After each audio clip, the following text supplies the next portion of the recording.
이은영 한국여론연구소장, 전민기 한국인사이트 연구소 팀장, 어서 오십시오. 네, 안녕하세요. 자, 이은영 소장이 꼽아온 첫 번째 숫자는 투표율, 꿈의 투표율 60%. 이게 총선에서 꿈의 투표를 하기 조금 낮은 감은 있는데 그래도 16년 동안 없었다면서요? 예, 2000년 이후 총선에서 60% 넘은 적이 2004년 한 번이었는데 그때도 60.6%였고요. 이때는 사실 노무현 대통령 탄핵 소추안이 통과된 상황이었는데도 불구하고 조금 낮았죠. 네.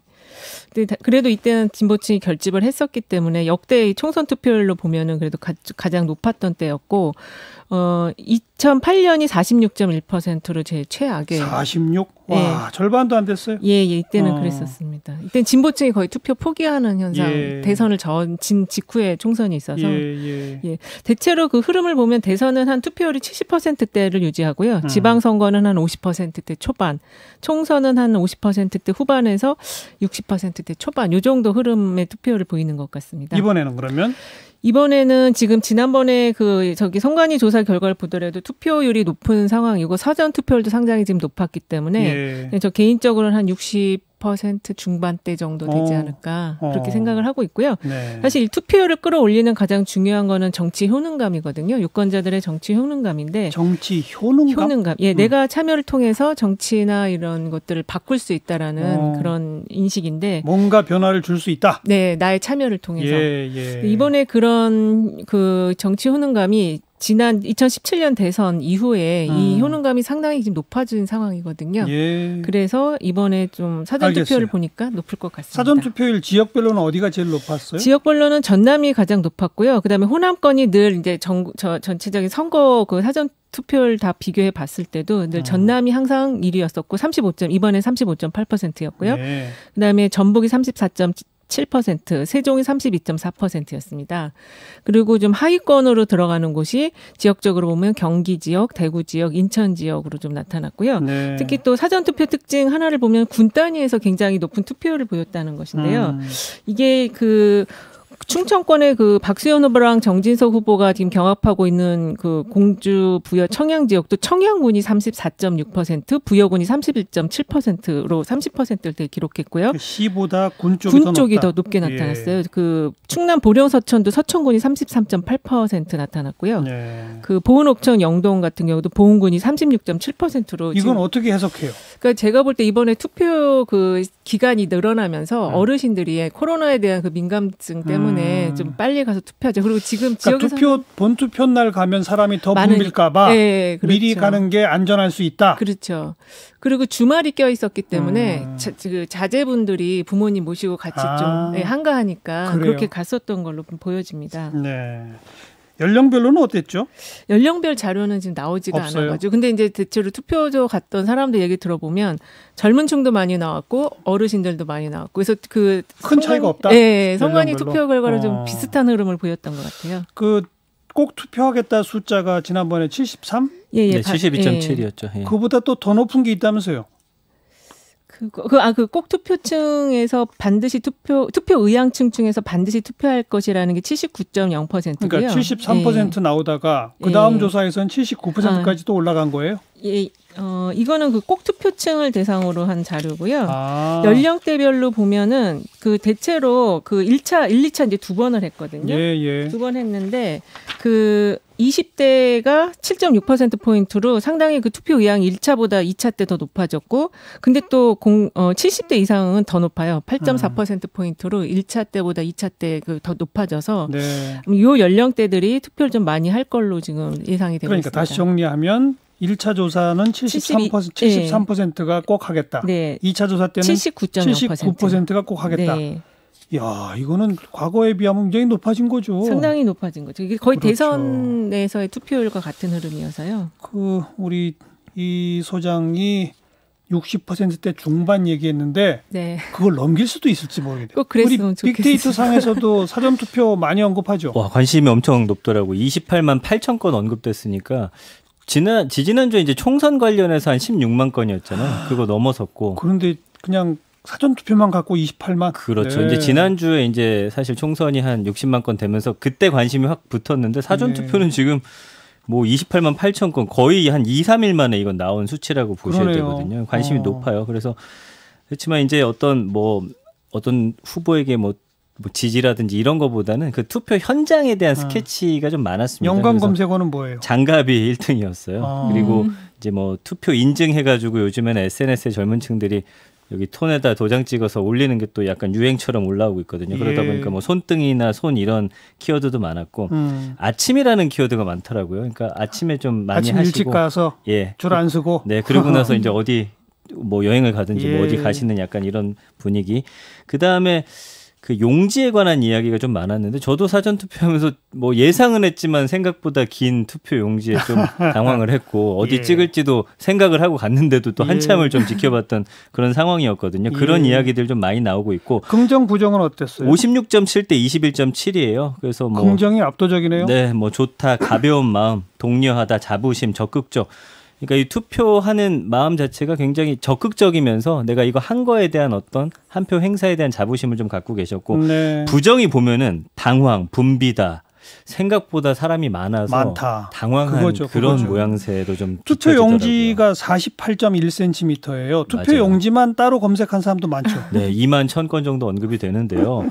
보면은 뭐 칸, 용지, 무효표, 도장, 잉크, 뭐 장갑, 느낌, 인주 이런 단어들인데 약간 들어가서 좀 저처럼 당황한 분들이 알겠습니다. 좀 많았습니다. 예. 이게 보통 2장인데 재보궐이 있는 지역은 또 3장을 받는다고 하더라고요. 그래서 네. 그것도 좀 잘 생각해서 들어가야 제가 3장 받아갖고 한참 서 있다 나왔습니다. 예. 자, 전민기 팀장이 꼽아온 숫자는 180입니다. 아무래도 또 180 얘기예요? 네, 180 이야기를 안 할 수가 없는 게 좀 많이 언급이 됐고 아까 뭐 김민아 기자님이 뭐 이 의미에 대해서는 좀 짚어주셨지만 많은 분들이 이제 180석과 관련해서 아무래도 또 유시민 이사장의 입을 통해서 나왔기 때문에 양쪽이 좀 관심을 갖고 있고 보면은 연관어 4위가 의미고 10위가 개헌이거든요. 그러니까 이것에 대한 어떤 180이 갖는 의미가 무엇인지 뭔지. 좀 많이 좀 찾아보셨어요. 그러면서 긍부정 비율은 37.2 대 39.2로 부정 비율이 좀 더 높고 팽팽하군요. 예. 그렇지만 부정은 보면은 섣불렀다, 오만하다, 견제, 위험한 일이다, 역풍 뭐 이런 식의 공격성 발언들이 많아서 아무래도 좀 야당을 지지하는 분들의 어떤 목소리가 아닐까 싶네요. 예. 이 좀 섣불렀다 이런 거는 여당 지지층 가운데서도 그럴 수 있죠. 너무 높은 숫자 그렇게 함부로 얘기하면 안 되는데 뭐 이런 반응일 수도 있는 거예요. 그러니까 이런 반응들이 있더라고요. 이번에 너무 크게 이기면 오히려 다음 대선 때 위험하다 뭐 이런 식의 발언들도 있어서 약간은 좀 조심하자라는. 왜냐면은 지금 상대 쪽이 막말을 통해서 약간 좀 반응이 안 좋아진 걸 봤기 때문에 거기에 대한 좀 우려의 목소리가 아닐까 싶습니다. 근데 이 180석은 16년에도 그 당시 그 새누리당 한국당인가요? 한나라당? 뭐 하긴 당이 하도 많이 바뀌니까요. 거기서도 180석 얘기를 했거든요. 하다가 이제 뭐 진박감별한다. 확 망했죠. 네, 옥새 들고 나르사 이런 거 하면서 그냥 완전히 망했는데 이게 매직 넘버긴 한가 봐요. 이번에도 180이면. 그 개헌 저지선이라는 거예요. 개헌 저지선은 200석이 있어야 개헌이 가능한 맞습니다. 거고 180석은 이제 국회 선진화법상 패스트트랙에 올릴 수 있는 그 숫자거든요. 맞아요. 어쨌든 거기에 대한 좀 오히려 좀 너무 높게 나오는 거는 우리 편도 좀 부정적으로 보는 좀 인식들이 있는 것 같습니다. 알겠고요. 자, 이은영 소장 다음 뽑아온 숫자는? 저는 박빙 지역 70곳, 70이라는 숫자를 뽑아왔는데요. 지금 현재 그 막말 그 막판에 선거 지금 막판에 막말 파동이 일어나면서 그 좀 접전지가 막말 파동이 일어나고 있는데요. 현재 접전지가 지금 늘어나고 있다는 또 보도가 있더라고요. 오히려 늘어난다. 70곳으로. 네네. 야, 그리고 253석이죠. 네, 253석이고 그중에 70이면 너무 많네요. 특히 이제 수도권이 121석인데 대부분 수도권에서의 경합이 이건 이해찬 대표도 약 70개에 가깝다고 말씀을 했거든요. 그럼 수도권은 판세 모르는 데가 절반이 넘는다? 그렇게 보여지고 있습니다. 근데 이제 이게 흐름상으로 보면은 사실은 그 선거 초반에는 이 접전 지역이라는 곳들이 야당 후보들이 조금 이제 간격을 좁히는 그런 흐름이었는데 지금은 여당 후보들이 간격을 좁히는 그래서 지금의 접전 지역들은 이제 수도권보다는 그 부산이나 부울경 지역이나 강원 같은 지역에서 접전 지역이 늘어나고 있다는 흐름으로 이제 해석을 해봐야 될 것 같아요. 조금 아까 이근영 그 더불어민주당 전략기획위원장도 자기네 쪽으로 조금 좋아진 거는 인정하더라고요. 분위기가 그렇다는 식으로. 그 빅데이터 상에서도 부정 감성어 비율이 있잖아요. 전체적으로 나빠지는데 그 약간 민주당 쪽의 부정 비율이 늘 어떻게 보면은 통합당이 훨씬 부정 비율이 높았잖아요. 빅데이터는 그렇죠. 근데 이제 격차가 조금씩 줄어드는 지난주에 그 광진을 같은 경우에 이제 오세훈 후보 부정 비율이 조금 낮아졌고 그래요? 고민정 후보 높아졌다고 했잖아요. 그 비율이 전체적으로 함께 올라가긴 하는데 네. 민주당 쪽의 부정비율이 조금 더 높아지는 아무래도 좀 네거티브 양상을 띠기도 하고 그다음에 이제 좀 신인들 위주로 지금 관심 받는 지역들이 있는데 이 사람들을 이제 뭐 예를 들면은 토론회라든지 이런 걸 통해서 발언들과 관련해서 약간 좀 공격성 발언들이 알겠어요. 좀 붙으니까 그런 것 같습니다. 아무튼 박빙 접전 여론조사 오차 범위 내 이런 지역은요. 함부로 말하면 안 됩니다. 네, 아직 결과를 정말 알 수가 없는 거예요. 네. 자, 전민기 팀장이 뽑아온 마지막 숫자는 63인데요. 뭐죠? 이 막말 관련 부정감성어 비율입니다. 막말 부정감성어가 63밖에 안 돼요? 이 중립 95 돼야 되잖아요. 그러니까 중립까지 합치면은 뭐 한 88%까지 올라가긴 하는데 긍정 비율도 11.6은 있어요. 그러니까 이 발언을 알게 모르게 또 맞다고 생각하는 분들도 어느 정도는 있다라고. 그래봤자 11.6? 그렇습니다. 근데 어쨌든 막말 망언 키워드가 일주일 동안 6만 3천 건이나 언급됐으니까 뭐 이번 일주일 동안의 이슈라고 볼 수가 있고요. 연관 키워드는? 연관 키워드 1위는 차명진 의원이죠. 후보고 2위가 세월호, 그다음 미래통합당, 민주당 뭐 이런 식으로 되는데 어쨌든 10위 안에는 미래통합당 의원들 이름이 3개 보입니다. 황교안 대표 또 김대호 의원까지 있고요. 긍부정 비율 아까 말씀드린 대로 11.6 대 63 부정 비율이 훨씬 높죠. 좀 악의적이다, 싫다, 허위 사실이다, 너무하다, 위험하다 이런 단어들 보이고요. 그렇죠. 당에 따라서는 민주당 플러스 막말 망언 해봤더니 이거는 부정 비율이 57.6으로 조금 낮아지고요.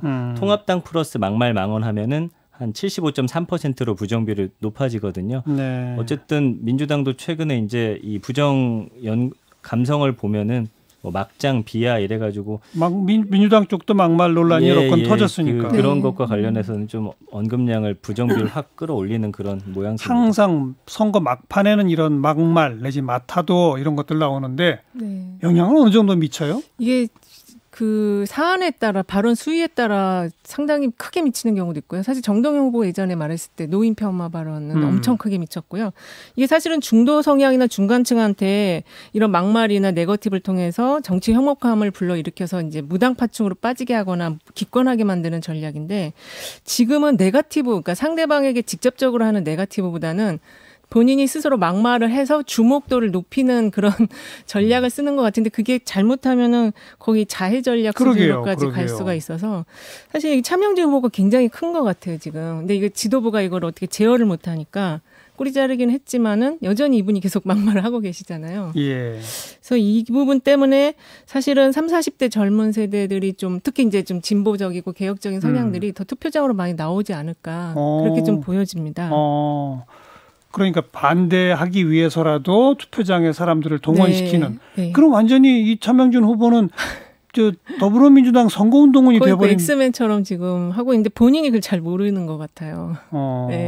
어차피 승패를 떠난 거 아닐까요, 본인은? 그 지역계 여론조사 결과 좀 제가 들어본 걸로 보면, 사실은 좀 이렇게 앞서 나가는 흐름은 아니어서. 아니 그러니까요. 이제 승패를 떠나서 계속 그렇죠. 그냥 자기 존재감을 확인시켜주는 전략인 거죠. 근데 그게 자기 당의 자해가 된다는 것까지도 계산. 그거하고는 상관없는 것 같아요. 나의 존재감만 높이면 되는 거라서. 어떻게 보세요? 제가 볼 때는 게다가 이 가처분 신청까지 받아들여져 가지고 마지막 날도 또 뉴스가 지금 포털에 막 주요 뉴스로 뜨니까 잊어버리고 싶은데 안 잊혀지는 거예요. 근데 이제 이 효과는 확실히 있긴 있어요. 뭐 1년 전 정도에 이제 이현주 의원이라든지 그때 당시 이제 막말 쏟았던 게 확실히 빅데이터 언급량이라든지 그런 걸 좀 쭉 빨아들여 가지고 본인을 좀 알리는 데는 효과가 있었거든요. 근데 이게 총선 다가와서 하는 건 말씀해 주신 대로 좀 너무 늦은 감이 없지 않나. 막말을 하려면 어쨌든 선거를 한 1, 2년 정도 앞두고서 바짝 하는 게 더 낫다는 생각이 저는 드네요. 그리고 이 선거 때는 말이 전파 속도가 지역이나 빠르죠. 엄청 빨라서 그러니까요. 이렇게 막말하면 존재감 확실히 높일 수는 있어요. 본인 스스로의 존재감은. 자, 숫자로 읽어본 여론 민심 정리해봤습니다. 한국여론연구소 이은영 소장, 인사이트 연구소 전민기 팀장 수고하셨어요. 고맙습니다. 감사합니다.